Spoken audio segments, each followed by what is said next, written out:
Hello, friends. I am driving to Best Buy because I need to get something for the next video on my channel. And you might, when that video comes up on the main channel, you might recognize what I'm wearing because I'm going to be wearing this. But while I'm driving to Best Buy, I figured I would talk to you about Deltarune because, one, it came out, and two, I said I would try and release a video on the second channel every day until I talked about everything I wanted to talk about, and I already failed. So, that's what we're going to do. We're going to talk about Deltarune today. And, you can judge my driving skills while I do it. It's going to be great. So, Deltarune, basically what happened was, on Halloween, last Wednesday, Toby Fox was like, well, actually, the day before Halloween, Toby was like, on the Undertale Twitter account, he was like, we're going to release, a survey tomorrow. We need your input, right? And then you go to the freaking website when, a day later and linked Deltarune.com and was like, here's the survey program. And then you download it and you open it and it's not a survey program. It's actually Undertale 2. But it's not Undertale 2. It's sort of a weird sort of thing because there's a lot of similarities. There are times when characters appear that are like, this either the same character, like Alphys is in Deltarune, and Sans is in Deltarune, but then there are other times when there are characters with different names that just use the same exact like sprites, and they reference other events that don't line up with Undertale. And Toby tweeted and was basically like, this isn't the world of Undertale. So it's some alternate universe and it's not supposed to connect to Undertale, and basically it's sort of a thing where it's like, yeah, we're going to use some of the same characters and things like that, but we're not going to, like, directly tie the two adventures together, and I appreciate that. So that means that, like, a lot of the stuff that happens throughout Deltarune as it finishes, basically, it's not going to be like, this directly connects to Undertale, which I think I appreciate. I'd rather than focus on telling one cohesive, singular narrative rather than trying to tie it into some franchise. I've had that complaint with movies for a long time, and games for that matter, where they try and like fit things narratively into something that maybe the narrative isn't best designed for, So I'm kind of happy that that's what they did. So Deltarune's this game where you play as Chris, which, tying it to Undertale. There's a lot of references to Undertale, but not direct ones all the time. So Chris, for example, is very similar to Frisk. It just is, you subtract the F and scramble the letters, right? And then it's Chris and Susie, and I haven't figured out what Susie ties to, if anything. And Susie's this tough girl, and like, blah, blah, blah, and so she's like, I'm gonna eat the chalk in the classroom, and I'm gonna beat you up, and all this stuff, and she's very aggressive, and all this kind of stuff, and she basically represents, if you want to tie it to the morality system that exists in Undertale and Deltarune, she sort of represents the, not genocide run necessarily, but the, I'm gonna just fight everything, I'm gonna beat you up, I'm tough, that kind of thing, and Chris, there's this encouragement within the game for you to be pacifist and take that approach. So it's sort of this parallel between Chris, the character you play as, and Susie, who's this more aggressive type of character, right? Then in the middle of that is another character whose name escapes me because I'm driving and I don't remember, and all this different stuff. And basically that character is sort of the, I believe, they said they were like the prince of the underworld, which I'll explain that in a second. But the whole deal is there's this prophecy, there's these three people that are gonna basically save the world, right? And they're gonna stop this, I think it's called like a freaking, I don't know, whirlwind or something like that. It's basically something that's like siphoning power, right? But there's two of them, and there should only be one of them, because the second one is causing problems for the light people. I don't freaking know. And so it's this whole thing, right? So basically there's this prophecy, you gotta go save the day. And by the end of this demo, you do. This is chapter 1, right? So then presumably chapter 2 and so on and so forth, you'll revisit this world, and then a new thing will happen, right? And apparently Toby's got most of the whole story mapped out already, right? So what happens is is that you're playing as Chris, and you're with Susie, and you just start with your normal day. You're Toriel's kid. It's still Toriel. You're adopted Toriel kid, and you go to school, and Toriel works at the school because she worked at the school in Undertale. I don't freaking know. And she works at the school. You go in, right? And then Alphys is your teacher, and Alphys is being all insecure Alphys, and is like, hey, go get some chalk, because I'm out of chalk. And she sends Susie with you, or Alphys sends Susie, and then you fall behind Susie, so Susie doesn't cause any trouble, but Susie causes trouble anyway. Because it was Susie that took the chalk and all this stuff, so it was like, oh, all this, whole thing was just for me to ditch class, I'm edgy. And then you go in, and you have to go into the supply closet to get more chalk. So, go with Susie in the supply closet. For the supply closet, whatever happened, you couldn't find a light switch, and then you fall into this underworld of darkness, right? And that's the world where this prophecy supposedly is a thing, right? And there's the dark people and the light people, and they always refer to your team as the lighteners, right? Because you're light people.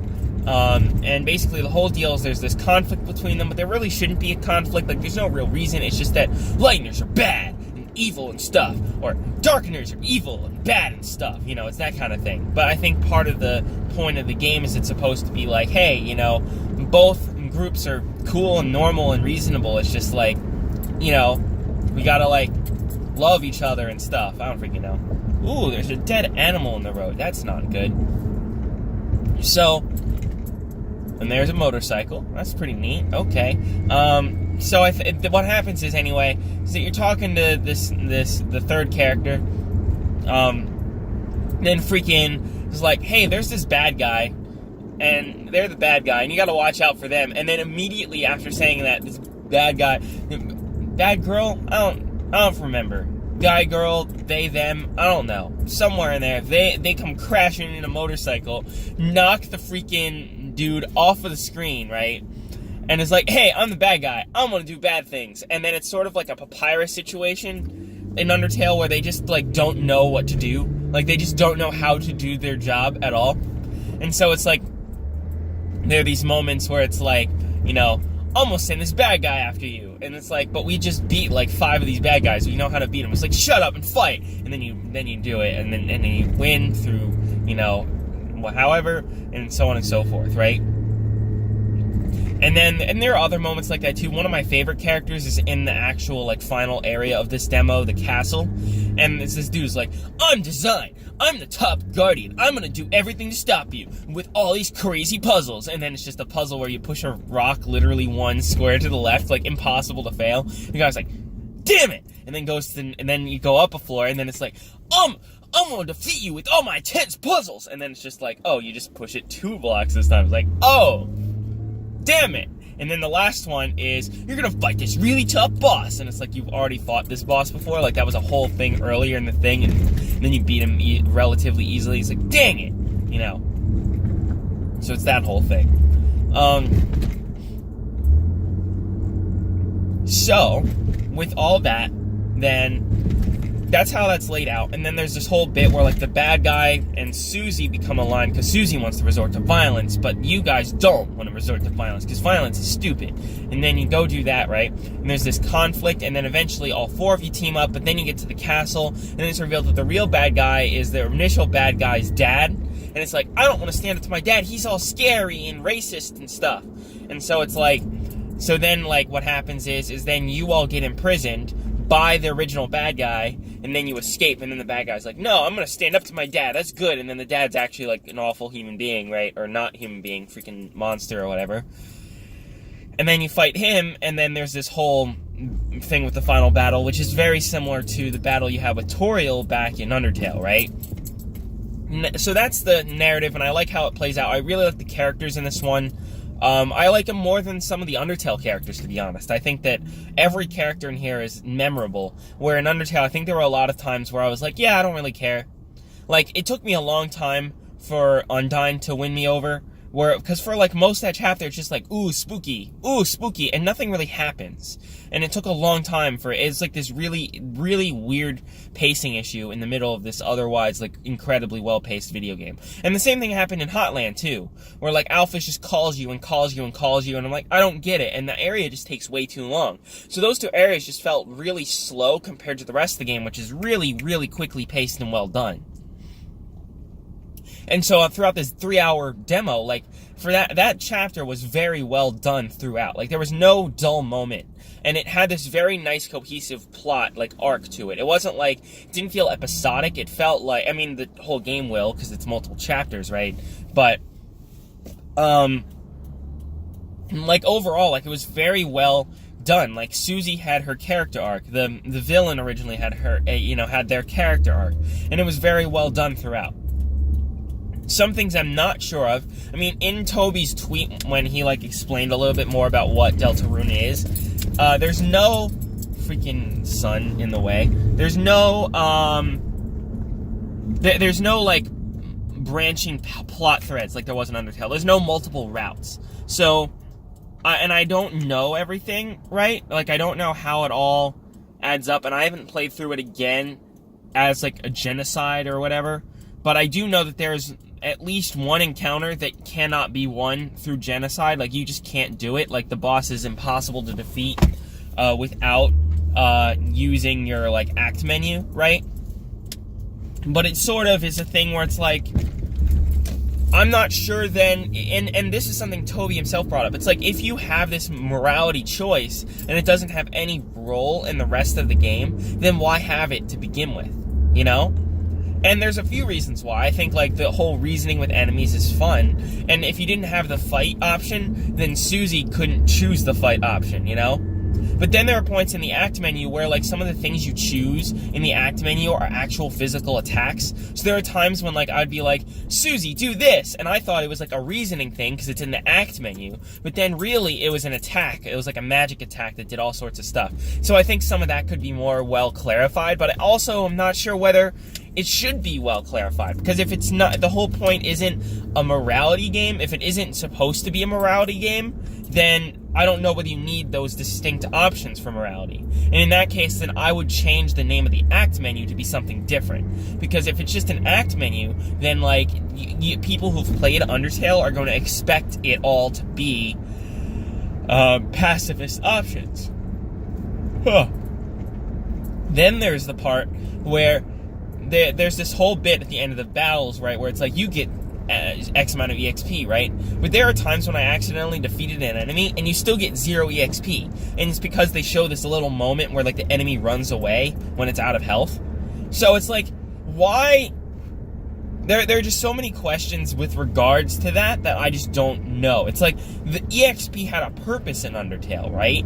And, like, there are a lot of RPGs that don't, you know, have a purpose to experience other than, like, oh, you're gonna level up and get stronger arbitrarily, right?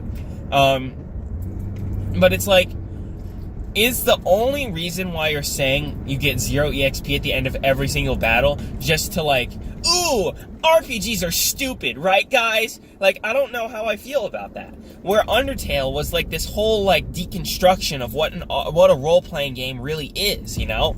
And that's why I liked it so much. As someone who doesn't like RPGs, I liked Undertale because of its unique battle system and because it was this deconstruction of RPGs, right? That's why I like Undertale.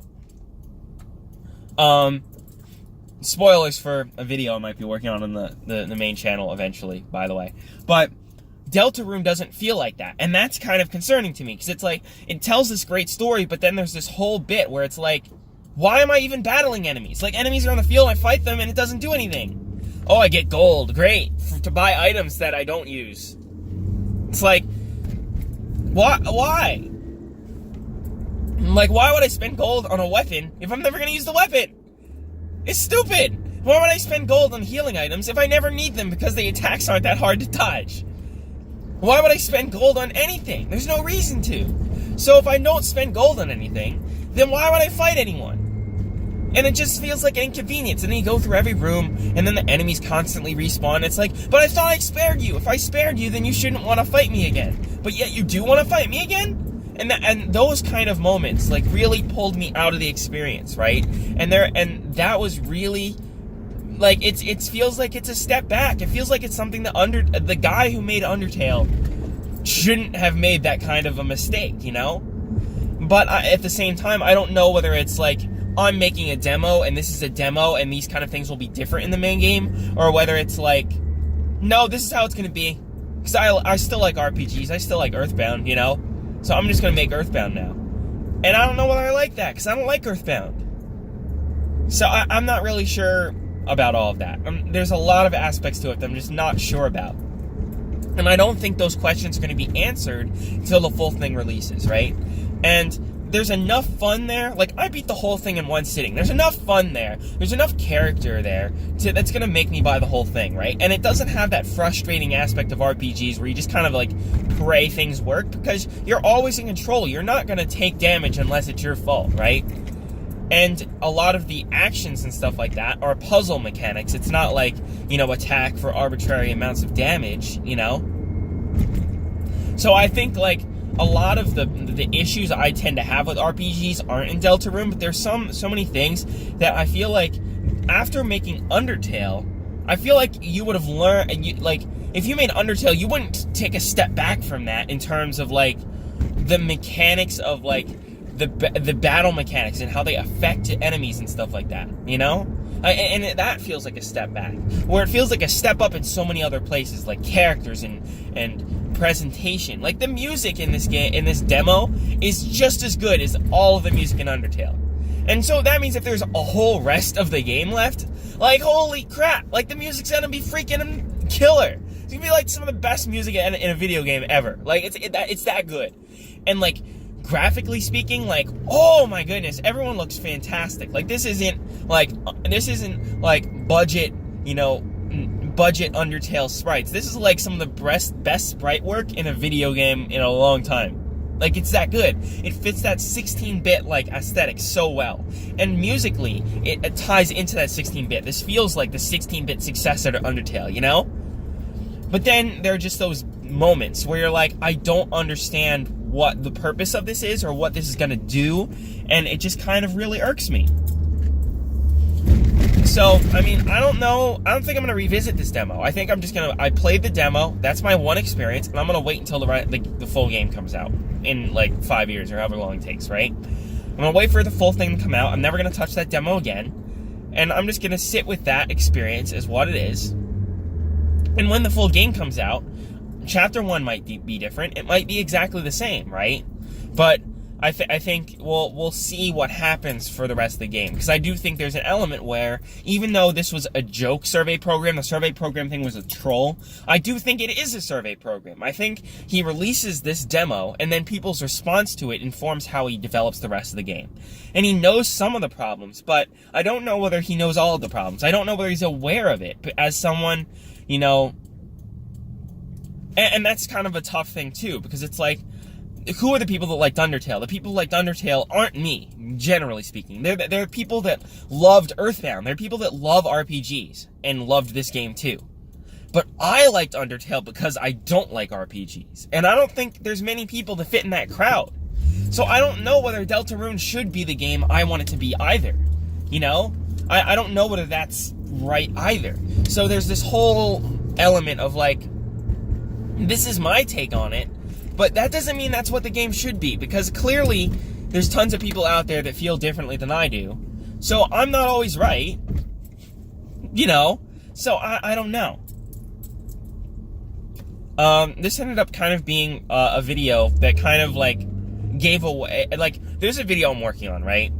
And it's about RPGs, and it's one of the ones that I teased, you know, in the update video all those times ago on my main channel.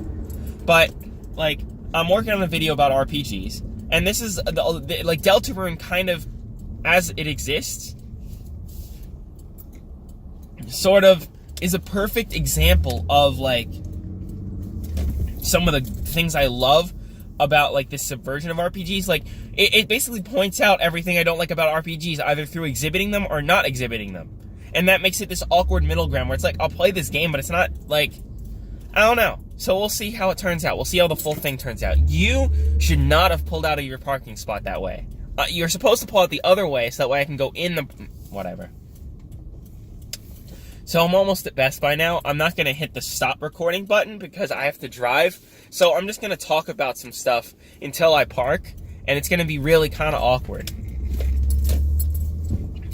So what else? I don't know. The game's freaking good. I mean, it's not great. This is good. For free, everyone should play this for free. It's free. If you liked Undertale, play this. If you didn't like Undertale, like, give it a shot. I don't know, maybe you'll like it. I think one thing too, Undertale didn't do a great job at like teaching you the battle mechanics, but I think like a lot of the stuff that was going on in Deltarune, how it explains things to you, I think a lot of people that didn't understand Undertale at first, or didn't understand Undertale at all, right? I think they'll get this game quicker. But I'm not sure whether they're going to get this game quicker because it's more like an RPG, or whether because, like, it just explains it better. Because Toby was like, I don't think I explained the mechanics as well as I did in Undertale. And I'm like, no, I think you explained it better, but I don't know whether that's a good thing or not. So, there's that whole element, too. Because if you explain it too much in Undertale, then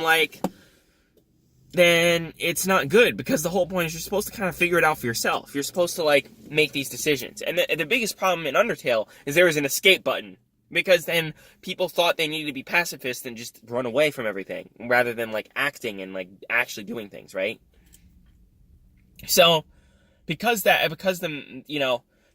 is no, like, because it explained the sparing thing a lot better. It's like, every time you try and spare someone, it's like, you couldn't spare because their name isn't yellow. So it's like, you don't choose that option for any reason other than if their name is yellow.